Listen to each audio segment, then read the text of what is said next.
Well, hello there. Sandy here. Welcome to One More Quest, the podcast where our heroes are a ragtag bunch of criminals sent to fight monsters to serve their sentence. This is our first episode. I'd just like to take a moment to thank you and welcome you and kind of run you through the nitty-gritty pieces. The mechanics and such that we will never really talk about again, but you should probably know. We're playing 5e. We're trying to stick to Wizards of the Coast supplements and things that I have homebrewed myself. The team is starting at level 3, and they kind of standard gear. The next thing to address, what makes us the right choice for you? We lean into a style of playing called community storytelling, which is very Rails light. We're all veteran players and don't often disagree on the rules. And just between you and me, I think the boys are hilarious. Without further ado, welcome to the podcast that will leave you thirsty for just one more quest. Hi there, I'm Laird. I'm an inventor, I help run a think tank, and I've been playing guitar for almost 16 years. But most importantly, I'll be playing Sjoren Blotwood, the Goliath cleric of the War Domain, follower of the god of teamwork, Gibraltar. You know, my family always said I'm a lot like a rock that's stuck in their shoe. My name is Matthew Gass. I have 20 years experience in martial arts, in multiple different arts, attaining 2 black belts over the course of that time. I don't really have an in-depth reason for wanting to do the podcast. Just figured we had some time with the whole pandemic happening, and everyone else has a podcast, so might as well have one too. I will be playing Ernest the Tortle, a wild sorcerer. Kind of talks like this, is scared of everything, including his own uncontrollable magic. As a wild sorcerer, his magic goes off, so he's had many experiences with his magic, getting him into trouble in many places, which we hope to explore in the podcast. Thanks for listening.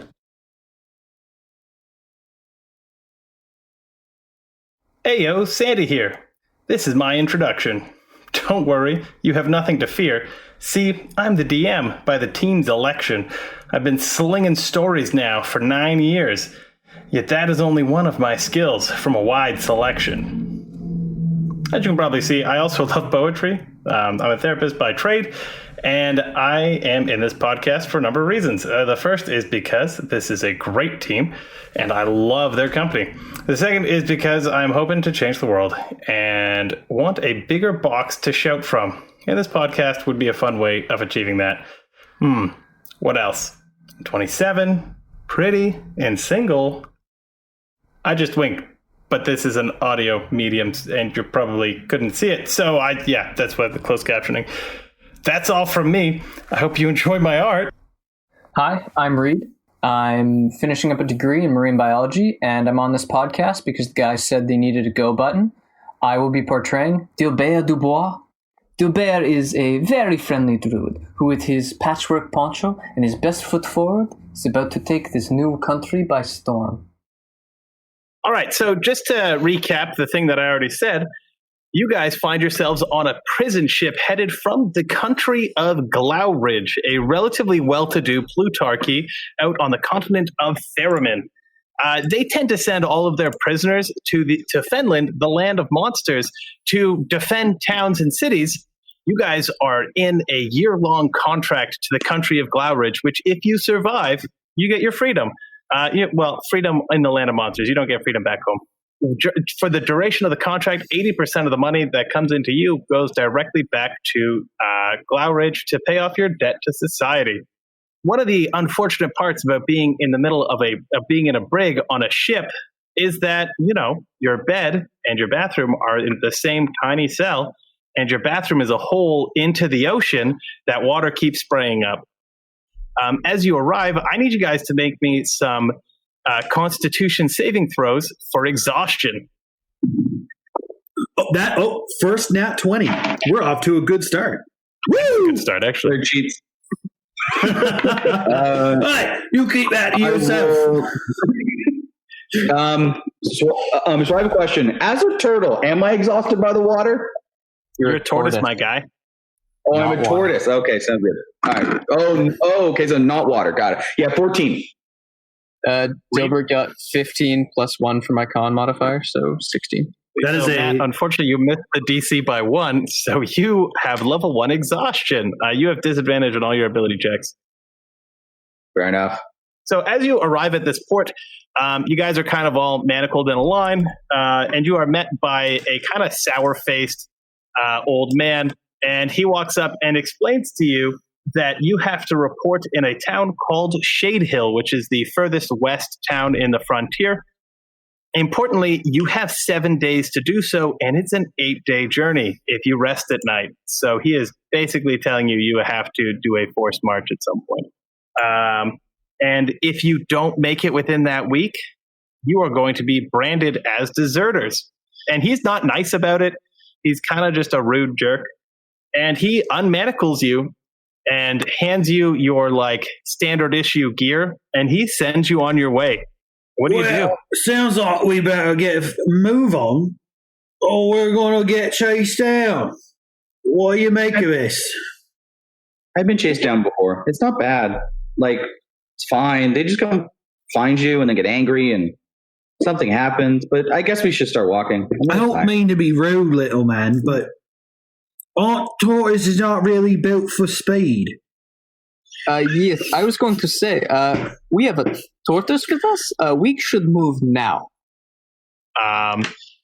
There are 3 major roads leading from the city of Glauport. It quickly goes from organized farmland to sort of wild and free wild and free lands there. And the landscape is a bit of a rolling hill. So you hear the bird song. You definitely are starting to wish that bug spray existed, but it doesn't, because there are bugs goddamn everywhere. And it's not great. And you're kind of slapping things, and it makes for kind of a miserable going. And the roads are eventually just devolve between towns into 2 ruts in the dirt for carts. Occasionally, you see a discarded cartwheel on the side of the road. One time, you even pass the rotting carcass of an oxen.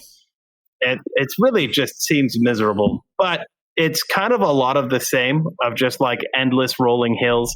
The landscape is mostly dominated by low to the ground grasses and shrubs. But in the grasses, there's actually a kind of intense sprays of wildflowers. Which are just busy. This whole continent is built to make your life miserable. Soren feels this for sure. He really does. I just miss Kyo's priests and the honey they have. The little bees are so friendly they carry. It's so nice. Nobody here have any cheese. I swear. It's nothing but these bees everywhere. Everything wants to bite me. I just had this. I think it's jerky, but kind of tastes like dirt. I don't know. It came in the pack. As you guys stop for lunch, the bugs get worse. They don't get better as you kind of take a moment to stop. And kind of as it gets closer to the middle of the day, the sun gets just unbearably hot. Do you think we could eat the turtle if it gets too hot? You're not the first one to say that, and it's the last one didn't. No, the turtle doesn't taste good. The turtle can hear us, so I'm going to say no. Oh, he's got ears. I didn't even know. I'm so sorry. I'll remember to say that behind your back next time. My mistake. Your shell. Sorry, we don't want to offend. Yes.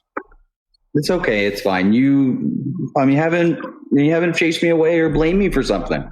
I'm doing okay so far. We don't have to chase you away and blame you. The people on the other continent did that.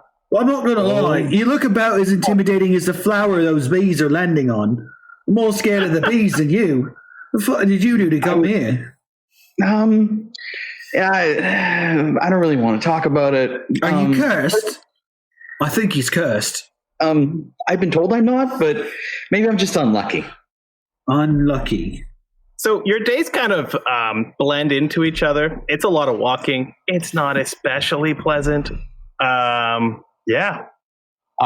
First off, can I pick flowers and things as we're walking along? Like not if they're far off the trail, but if I see anything close that excites me, just kind of pick some plants and things. Roll me survival, and absolutely that's a thing you can do. Or nature, your call. Both of those would be good for picking flowers. 8 plus 3. I got 11. So you kind of get a few flowers, but unfortunately the flora here is significantly different than it is over in Theremin. As you guys are journeying on, we'll say the third day, you come across your first milestone.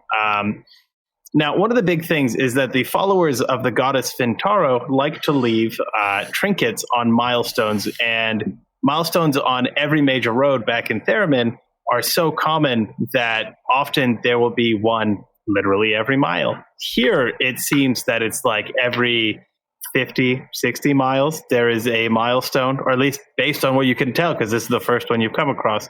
And much to your potential dismay, no priest of Fintaro has been by here recently because there are no trinkets hanging on this milestone. It's probably good that there's none of the trinkets there. They're kind of bad luck. I've tried many of them and they've never helped. Any trinket from any god that's not Gibraltar is bad luck. I'll tell you that for free. I don't hate him. Hey, He's nice. but you know what trinkets are good for? You sell trinkets and you get money. That's pragmatic, and that is like working together, which is the most important thing. See? I like working together. No one ever wants to work together with me, but I'm open to working together. We haven't died yet, Turtle, so you can hang out with us. Aw, that's nice. Thank you. So, as you guys decide to do your night march and just keep marching without much of a break beyond dinner, the one thing you notice immediately as the sun begins to set and dusk kind of overtakes the world is that, unlike in Theremin, Fenland comes alive at night. Like, things come out at night, and in the distance, you often see things following your party. Your torches are kind of illuminated. Does anybody have dark vision? Side question. This is an important question. That's a good question.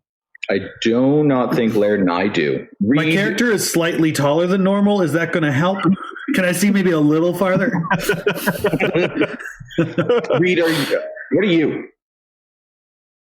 Human. Those were some air quotes in case everybody missed that at home. It's going to be confusing. What? Cool. Yeah, he's a human. Don't stress about it. Yeah, don't stress about it. Okay, so don't ask questions. Fantastic. Reed, something you notice as the only resident with dark vision is that there's actually a bunch of stuff that's very bright and colorful at night here that's actually giving off light. Some of the flowers that looked relatively plain during the day, at night come alive. Reed, Laird and Matt, you don't pick that up. You don't see the colorfulness. It's as though they only give off a sort of light that you can see in dark vision that I will heretofore refer to as dark light. Your torches kind of illuminate a really disappointing circle around you. The moonlight's not enough to see by. But in the distance, you can see kind of on like adjacent hills and stuff like that. You'll see something pacing your party. You'll see you hear in the distance a wolf howling, but it doesn't sound quite like a wolf. It's a little something different. Ernest is staying very close to the Goliath and holding on to the Goliath's sleeve. Every hour, I'd like to just pick something that everyone's holding and cast light on it. Perfect. So you're just providing torches for the team? Essentially, yeah. Makes sense. This is good. So, I'm gonna light up my nice stick they handed me in my kit. Cool. Can you? Sarin would present his Gibraltar medallion to be the thing to light. That's an excellent lighting device. If I could make the turtle shell glow, I would. Sure. Thank you, human. No. For making his gloriousness glow around my neck. I appreciate the light that you've given me to bathe this area in his welcome. But what I'm wondering is, I'm a little sad here because we've been on a march for almost 3 days, and I don't know who the frig you are, where you're from, what your name is, what your mum's name is, what his mum's name is. What do I call you? Does the Tortle know what his mom's name is? Is that an option? Have I missed something here? Are you an orphan? I thought you were Turtle. Pretty sure I know what my mom's name is. My mom's name is Sally. She's a lovely lady. She's dead now, though. Right, it's got darker than the night. What's ending in? What's your name? Hubert Dubois. I was an apprentice for a medicine man for quite some years. Well, do Big D. It's wonderful to meet you. Pleasure to meet you. Reach hand directly up. I'm Soren. And you, yes, you are son of Sally. What's your name? My name's Ernest. Wonderful. Would you mind not hanging on to me arm like that? You're making me nervous. I just don't want to get lost. Well, I'm sorry about that. I don't want to make you nervous. I'm nervous all the time. Can I hold on to you, Gilbert? Of course you can, Ernie. Okay, thank you. That's nice. Present my arm So in like walks over and bent grabs your arm. fashion. Put my elbow for him to loop his hand through. Mm-hmm. Ernest is 100% doing that. He's looking for, and he looks kind of slightly more comfortable with this than he was after he let go of the Goliath. Slip the edge of my poncho around the shell. You two make a lovely couple. Have I told you that? Oh, thank you, but I'm not much into turtles. Incompatible biology and all. Okay, well, I'm just happy I'm able to stay close. The dark scares me. I can't see in it, and light, and sometimes light goes out when I'm around it. It's not good. I don't know what to do. Let's just keep walking. I'm a little tired. That's why I make things glow at slightly different times, so we should always have at least a little bit of light. All right, so with the forced march, I'm going to need you guys to roll me another Constitution saving throw. All right. That one's slightly better. 16 for me. 17 plus 1, so 18 for Dilbert. That is going to be a 3 plus 3 for a total of 6 for Soren. Oof. All right, so Soren, you get 1 level of exhaustion as well, so you just have disadvantage on your skill rolls. So that's both Soren and Ernest will, just for the time being, will have exhaustion until you sleep for a night. The rest of your journey kind of goes without incident. It's not a very exciting journey, I'll tell you. It seems that things kind of avoid this trail. And one of the things you notice as you're going is that all of the milestones you come across don't have any trinkets on them. But as you walk into the large city of Hillsburg, and you're kind of directed to where Shade Hill is, they tell you it's about another day and a half journey. So they kind of just send you on your way. The Hunter Corps here, which is the thing you're a part of, they restock your rations and give you a few more for the day, but they're not exactly like the kindest group of people. They just kind of like usher you off as though you aren't worth their time, guild business and stuff. So you keep heading on towards Shade Hill, and about partway through the final day of your journey, day 7, you see to the south, because you casually check out the fire as you're walking. There's not much to do beyond talking. You see that, in fact, a thicker column of smoke has begun to rise in that direction. And about 3 hours later, you make it to Shade Hill proper, where you are greeted by a rather terse-looking elf woman. So this is a day and a half later? Yeah, this is a day and a half later. A half-elf greets you as you walk into town, immaculate armor and halberd gleaming in the sunlight. Upon kind of some closer inspection, as you close the distance between you, you can see the telltale signs of conflict writ large across the gear. However, it has been meticulously cared for. Hi, how are you? She greets you. Are you the hunters that we're expecting? Yes, I assume so. Well, I know that I am. I'm not sure about these two. I think they're on vacation. We're in the same fucking prison boat. What do you mean? We were expecting you an entire week ago, and we could have used you this morning. Did you know that? How could we have possibly known that if we weren't here? We got off the boat a week ago. Yeah. We were told we had a week to get here. Was there a teleporter we missed? Somewhere in the army of bees on the way here? Did we not see it? All right. Stop being so smart. Here's the thing. The adjunct would like to see you, and you'd be able to find him. I don't want to see anybody's junk. No. That's indecent, that is. Ooh, one man's junk is another man's treasure. Maybe someone else would buy it from us. I don't want anybody's junk or their treasure. You take that trail and bug off. All right. Enough of the violence. You get to violence soon enough. There is the only stone building in town. That's where I want you to go. Because that's where the adjunct lives. All right? Get yourselves there real quick. That one? I just Yes. Okay, well, sorry that we're late. Wasn't my fault. Hey, I'm just The turtle. What do you mean it's not your fault? You're the one that's going to get blind for the whole thing. Look No, at you. we would never blame Ernie and his short, slow legs for this. Ernest You was would trying never his blame best me. this whole time. All right. Get to the office. Okay. Do you have any Get food? over there. Get. Sarn starts walking towards the office. The turtle follows Fantastic. behind him. I'm on You Sean. So you pull up to the adjunct's manor. It is the only well-built house in town, right? There's a palisade around the whole town, tiny wooden wall. Mhm.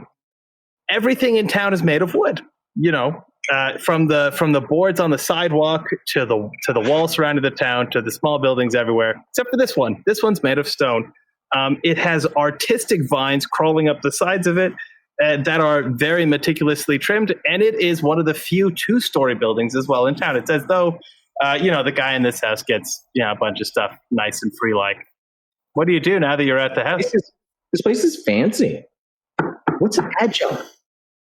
So on your knock on the door is opened by a small gnome.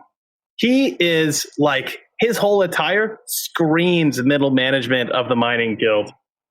Everything from his immaculate cardigan that shows a scene of meadows with flowers in bloom to the clearly never used pickaxe that's perfectly polished sitting at his hip, and the ink stains all over his hands.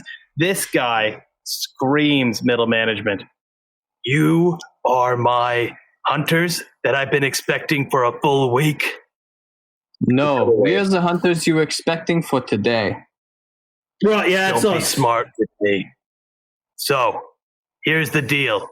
There's a farmhouse nearby that was attacked. I need you to go there and see the damage. You should be able to find it pretty easily, considering there's a goddamn pillar of smoke coming out of it. Oh, right, I Go check remember it that out. one. It's back through the field of dreams we walked through to get here. Yes. Right, now when we go Stop there and we wasting see the time. damage, what do you want us to do about it? Just look at it. Just take it in. That's all. That's all he wanted us to see it. Just so we understood what could happen to our house if we don't show up on time more often. Right. I can go look at a house. Your job as the Hunter Corps is to protect people from monsters. If this was a monster attack, I need you to find out where the monsters live and eradicate them. Am I understood? Yeah. Yes. Clear Get as the crystal. monsters. How Fantastic. big are And these monsters? Probably you're gonna bigger than find you. that out, aren't you? They're probably smaller than the Goliath. We didn't see them on the way in. Okay, that makes sense. If anything's smaller than the Goliath, it's less scary. All right, well, All right. let's not waste our time then. I suppose you have important things to yell at, and we've got to go kill some monsters. So Yes. that's your Yes, now go. request. I will be back to talk about your curtains. And then I leave. All right, so you guys start heading down towards the pillar of smoke kind of rising in the distance. It doesn't take you aggressively long to get there, but it is some ways away. So the approach on this farmhouse you can see kind of the farm laid out as you crest the hill. It's nestled in the valley between two adjacent hills that are relatively far apart, with a full barn attached to it and a field. Unfortunately, the barn is burning. Around the barn, you see the livestock just slaughtered, kind of spread all about. As you turn your gaze to the farmhouse, it's not the prettiest farmhouse you've ever seen, like a one-story building. The windows kind of tell the story that it's probably just like a two-room building, bedroom and like kitchenette. There's an outhouse that's tipped over adjacent to the house. As you kind of approach, one of the things you note is that the door to the farmhouse has been torn off and kind of cast aside from the farmhouse, and inside you see a hobgoblin, and you guys can roll me perception right now. Oh, God. That's a 3 + 4, 7 for Sior. And remember that you and Matt have disadvantage, Laird. Still, oh, yep, okay. Dilbert rolled Still 19 plus 5, 24. Dilbert sees time and space. He does. Ernest rolled a 5 + 3, so an 8. All right, so Dilbert, what you see is that the hobgoblin is actually slumped against a wall with a spear pinning him to it. His face kind of looks a little ashen. You see his mouth start to move, but you can't hear him because he's far enough away. What do you guys do? How far is he? You guys are probably about 200 feet away from the farmhouse at this point. He is inside the farmhouse, pinned against the back wall. Start running. I'm going to start booking it. I'm like, there's the farmer. Go, go, go. And start booking it. So I've never been a hero before. Sioran will pull out his warhammer and kind of sling his shield up onto his arm and follow his companion. So we're doing this. Okay, all right. I guess I'm coming too, and I follow. So as you guys approach, do you just go straight in the door? That's a question. Yeah, my healing magic's not going to do much if he has a spear in him still. So yes, I'm likely just booking it straight through the door. You hear him as you're like right outside the door. Ooh, I speak Goblin. Oh, fantastic. Okay. So unfortunately, because you're at the back of the pack, I'm going to explain what happens for Dilbert and Saren first, and then I'll describe what happens or what you hear. So as you guys burst in, you're kind of checked by the grisly scene within. There is an injured hobgoblin pinned to the wall. You actually get an inspection of the spear, and it's a bit of like a crude spear covered in some markings. You also see a human man and a human woman strewn across the kitchen. And as you look over to the left in the bedroom, there is a pool of blood kind of spreading from underneath the bed. Everything in the farmhouse has been turned over. Matt, what you hear the hobgoblin saying is the following: "Safeguard me through the last day of life, O shadow guardian of the night. Bring my soul rest in this strife, O shadow, enemy of the light." And he is saying this over and over again under his breath. So I assume he's doing some sort of funeral rites for himself. Is that something I can assume, or should I roll for that? Roll me religion. Got it. Great. 5 - 1, 4. Nice. Okay.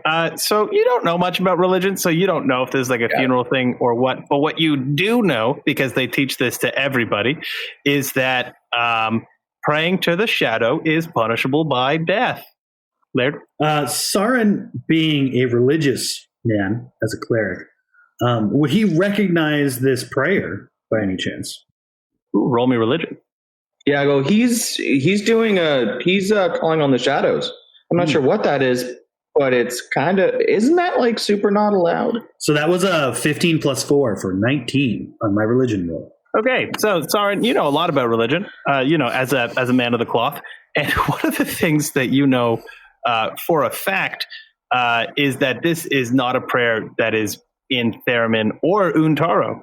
it's a kind of a bastardization of the prayer of sending that is said to Pelor, the god of healing. And that last part, the enemy of light, you find it weird that is very specifically mentioned in this prayer. Yes. Larry. Okay. So I don't recognize it as any prayer, also meaning I don't recognize it as a prayer. You would probably put this as a prayer or a mantra. So my character is aware that this is a form of prayer to the shadow then. Yes, sir. He's super going to put his warhammer through his head then. I am between him and the hobgoblin. In the time it would take Ernest to translate this, I would have had a chance to pull out the spear and heal him. This is true. This is true. Yeah, he that went would up there have taken me first. 6 seconds. Yep. I like that line of logic. Yeah, you can do that. So roll me a d6 damage for the spear, plus strength, and then roll me your heal spell. At the same time, oh yes, I have to pull it out first. So d6 damage. So 1 damage on that, and I'm adding my strength. Yes, sir. Perfect. I have a -1 to strength. That deals no damage. Well, it's always a minimum of 1 damage. So Is it? Perfect. Unfortunately. I'm just going to sit at 1. That's fine. 1 damage. And then I'm going to expend one of my uses as the from the Balm of the Summer Court. Mm-hmm. Yep. So I use it one of my 3 dice because I'm level 3 druid. So I can use one of those because half level rounded down. So he gets 1d6 healing. So 4 healing, and he gets 1 temporary hit point. Oh, sweet. Okay. He actually looks kind of a lot more friendly and stops mid-sentence and looks very confused. Laird, are you still trying to hit him? Because now you actually have to make an attack roll if you do. If he's done all this, then no. Oi! Why are you helping him? You not hear the foul things that he's spurting out of his mouth. I'm not talking about the arca stuck on those grotty teeth. What? He has a spear in him. What do you want me to do? He's praying to the god of shadows, I bet. Yeah, I speak goblin. I know what he said. So we should be snuffing out the light. He should be dead. Yes. Okay. You have a big hammer. We solved that problem after we figure out what did this to the farm. I don't like that you're making sense because I want to smack him with my hammer now. Aren't you a priest? Aren't you supposed to be peaceful and caring? We work with Gibraltar to create teamwork to kill stuff like this. That's my interpretation. The turtle goes over to the hobgoblin and says, "What happened here? Are you okay?" Okay, he's a destroyer of peace. I've had my head filled. He just kind of stomps off to the kind of the other side of the room, starts looking around. Do you want to roll me investigation, Laird? Matt, do you want to roll me persuasion? Oh, God. That's going to be a 2 plus a 1 for a total of 3 on investigation. And Matt, before you roll, I'd like you to roll with advantage. Got it. Laird. Sweet. Now, Matt has rolled a 16 plus 5, 21. Okay, sweet. We'll get to the precision roll in a minute. Laird, you rolled a 4. You kind of, really the only thing you see is a bunch of valuables lying on the ground. About it. Matthew, he tells you that they are worshippers of dusk, and they disagree with the plan that was discussed at the Grand Council to unleash the monster horde upon the infestation, which is what he calls you. He then says something that feels particularly ominous and says that he follows the god named Onos, and specifically says that there is a prophecy about you, the infestation. About me? No, the turtle? Does it mention the turtle? Does it mention a turtle? Everyone. I will tell you the prophecy. When the shores once again become bright, do not hesitate to unleash the blight. Darkness and storm will away the light whisk. And you all didn't want me to smack him with my hammer. There will be a reckoning for your kind. We will destroy all of you. I try not to be violent, but I think I'm with the hammer time over here. Nope. Yep. This is as much as I wanted. He kind of stands unsteadily to his feet, like a little like stumbly, grabbing the spear as he does so. While he's doing that, Sturon would like to run forward and just like baseball bat him in the face with the hammer. That's the thing you can do. Absolutely. Amazing. Especially because I imagine you are already ready to do that, so you can have advantage because you've been rearing for this for a moment. Amazing. All right. So that's going to be 19 plus 6, so a 25 to hit. Oh, goddamn. Yeah, that's a hit. All right. That's going to be 7 plus 4 is 11 damage. Yeah, he only had like the 5 life plus 1, so you just like end him pretty quickly. He crumples to the ground. Mm-hmm. That's what I think about your prophecy. So we prepare to look for a knife? I think maybe, well, yeah, okay. I think that's fine.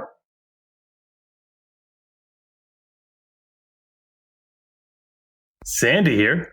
Last thing, I promise. I just wanted to take a moment to thank you for coming out and listening to our podcast. We greatly appreciate it. If you want to find us on social media, come check us out on Facebook, Instagram, Twitter, YouTube, and Twitch. We are under One More Quest, so I hope it's easy to find. Fingers crossed. Also, if you wanted to support us, check out our Patreon. We would greatly appreciate it. I wish you all the best. I'll see you at the next quest.